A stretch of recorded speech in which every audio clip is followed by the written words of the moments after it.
ஆமாப்பா, இவ athletes. So அடுத்த ஸ்போர்ட்ஸ்க்கு நீ ரெடி ஆகுறியோ? அப்படிங்கிறாங்க. அதெல்லாம் ஒண்ணும் இல்லப்பா. நான் நிஜமா தான் சொல்றேன். எனக்கு நடக்கணும் போல தோணுதுன்னு. சரி வாங்க நம்ம எல்லாம் போவோம் அப்படின்ட்டு அவங்கலாம் பஸ் ஏறிறாங்க. அடுத்து கதிர் வந்து நிக்கிறாரு. ராஜி முன்னாடி நடந்து போறாங்க. கதிர் இதெல்லாம் பார்த்துட்டுருக்காரு. ஏன்னா அவங்க கையில காசு இல்லையா? ஸோ கதிரும் பின்னாடியே நடந்து போறாரு. அதுக்கடுத்து ராஜி இவங்க எல்லாம் காலேஜுக்கு போயிடுறாங்க. ஆனா கதிர் வந்து அவங்க ஃப்ரெண்ட்ஸ வந்து ஒரு டீ கடையில மீட் பண்றாரு. "டேய் கதிர் என்னடா?" அப்படிங்கிறாங்க. "இல்லடா இந்த அப்படி" அப்படின்னு சொல்லி அவர் அதுங்கிறாரு. "காலையிலுமே உன்ன பஸ்ஸில ஆள காணோம்." "இல்ல வழக்கம் போல வர்ற பஸ்ஸ விட்டுட்டேன். அதனால நான் அடுத்த பஸ்ஸுக்கு வந்துட்டேன்." அப்படின்ட்டு மேனேஜ் பண்ணிடுறாரு. சரி என்னடா அப்படிங்கவும், அந்த மாரி எனக்கு ஒரு ஒர்க் வேணும்டா அப்படின்னு.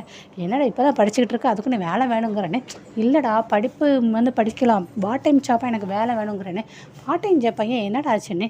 இல்ல இவ்வளோ நாளா என்ன ஒரு சிலவு நாள் அப்பாட்ட கை நீட்டி காசு வாங்கிருவேன். வீட்ல வந்து உரிமைய கேட்டுருவேன். ஆனா இப்ப என்னால கேட்க முடியலல்ல அப்படிங்கிறாங்க. ஏன்டா வீட்ல எதுவும் சொல்றாங்களா அப்படின்னு. இல்லடா அப்படிலாம் இல்ல. இப்ப எனக்குன்னு கல்யாணம் ஆச்சு. என்ன நம்பி வேற ஒரு ஆள் வந்திருக்கா. ஸோ என் செலவுக்கும், ராஜி செலவுக்கும் நானே ஏதாவது பார்ட் டைம் ஜாப்பா பண்ணலான்னு சொல்லி யோசிக்கிறேன் நானு.